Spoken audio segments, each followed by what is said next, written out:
Bismillahirrahmanirrahim. Alhamdulillahirabbil wassalatu wassalamu ala asyrafil anbiya'i wal mursalin wa ala alihi wa sahbihi ajma'in. Alhamdulillah, kita berjumpa lagi dalam kelas pendidikan Islam ya untuk tingkatan 5 dalam bidang akhlak Islamiah yang bertajuk Tawaduk Menzahirkan Kesucian Jiwa. Dalam buku teks ya, pelajaran yang ke-18 ya, kita belajar bersama Ustazah Azizah Osman, boleh rujuk pada muka surat 186. Ya, diharapkan semuanya keadaan sihat sejahtera dan terus ceria untuk belajar pada hari ini ya. Baiklah, semua dah bersedia ke dengan buku? Okey, kita tengok dulu standard pembelajaran kita pada hari ini, iaitu pertama, menyatakan pengertian dan dalil sifat tawaduk.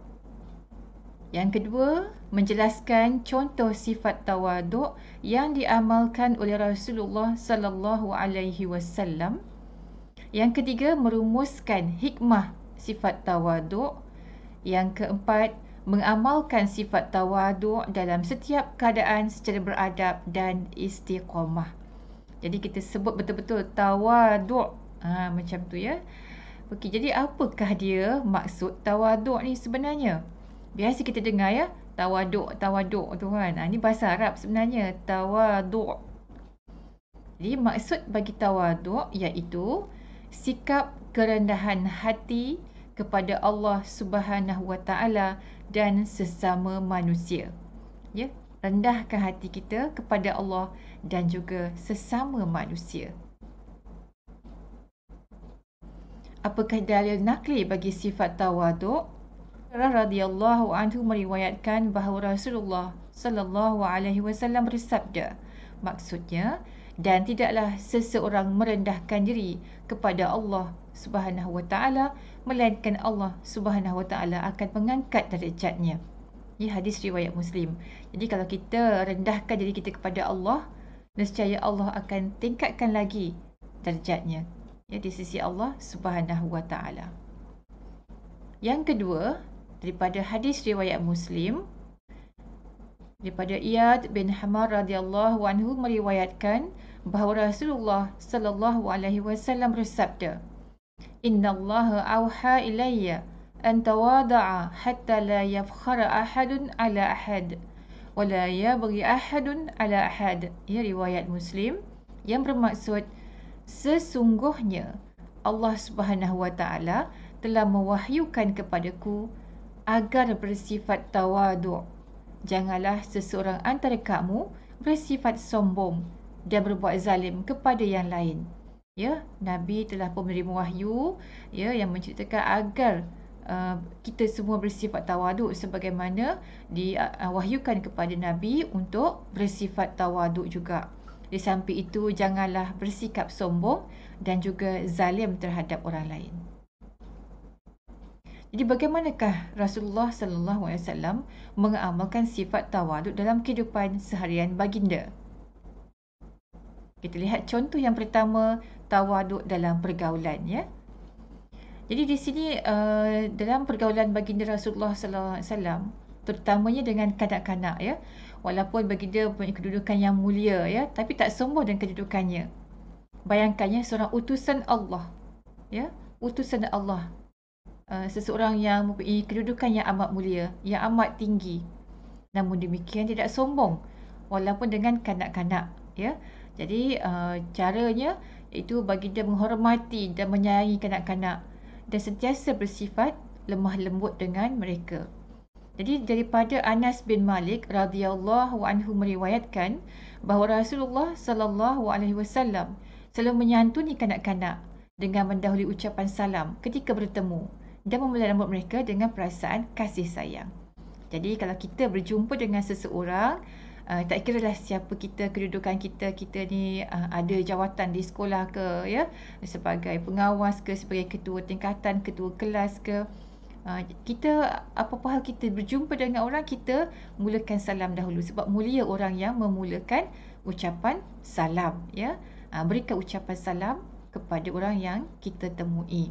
Itu contoh ya, yang mana Rasulullah SAW telah pun memberi salam ya dengan kanak-kanak. Walaupun kanak-kanak kan jauh ya, dia punya beza darjat dengan Rasulullah SAW, tapi bagi dia tidak teragak-agak untuk memberi salam terlebih dahulu, ya, dengan mereka, malahan membelai rambut mereka pula dengan penuh kasih sayang, ya, masya-Allah. Yang kedua, contoh tawaduk dalam kehidupan rumah tangga. Ya, Rasulullah SAW juga berumah tangga, bekerja. Jadi kita lihat bagaimanakah dia mengamalkan sifat tawaduk dalam rumah tangga. Jadi dia ceritakan oleh Urwah bin Az-Zubair radhiyallahu anhu berkata, seseorang bertanya kepada Sayyidatina Aisyah radhiyallahu anha, adakah Rasulullah sallallahu alaihi wasallam bekerja di dalam rumah tangga? Lalu Sayyidatina Aisyah menjawab, Rasulullah sallallahu alaihi wasallam menampal selipar. Ya, maksudnya seliparnya rosak, ya, dia jahit sendiri, tampal seliparnya. Menjahit pakaian, maksudnya ada pakaian yang perlu dijahit ataupun perlu ditampal, baginda buat sendiri. Dan melaksanakan tanggungjawab dalam rumah tangga seperti mana ia dilakukan oleh orang lain. Ya, hadis riwayat Ahmad.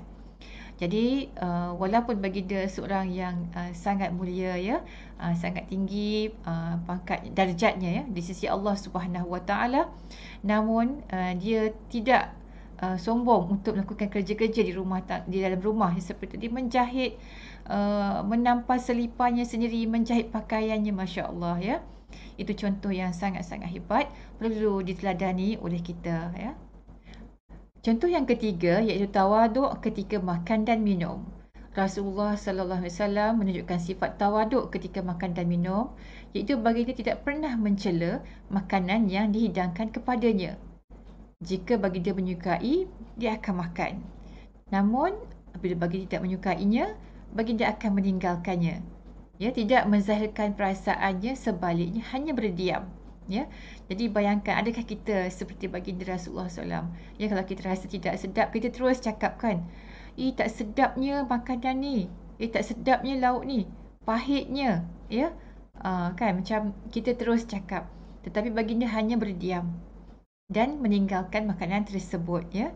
Jadi masya-Allah, contoh tersebut, ya, sangat-sangat hebat, ya, yang diamalkan oleh Rasulullah sallallahu alaihi wasallam. Spektrum ilmu di sini, ya, perbuatan membazir dilarang dalam Islam.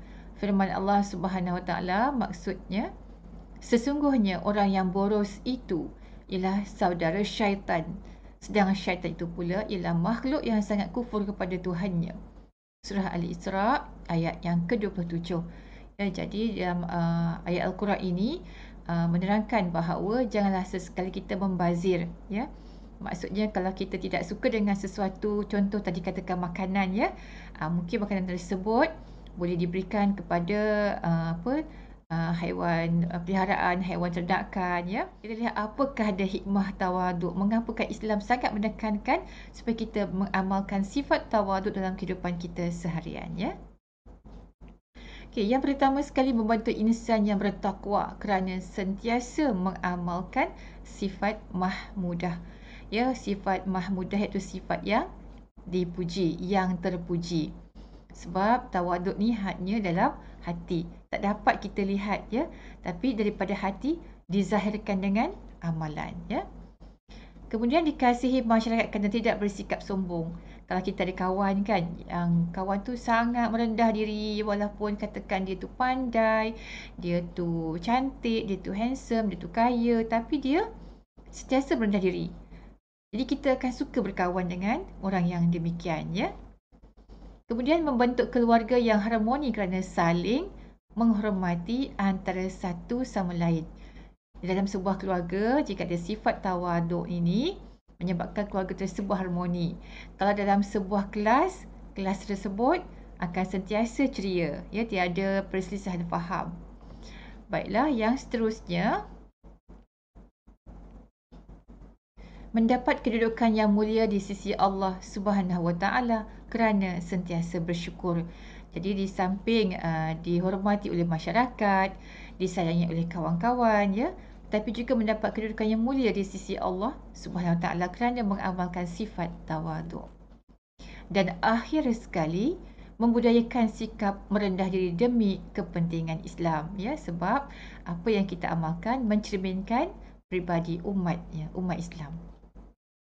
Kita lihat, ya, pokok ni, kan, ni pokok apa ni? Ya, pokok padi. Pokok padi sudah ada buah, buah dia sudah pun menguning ya.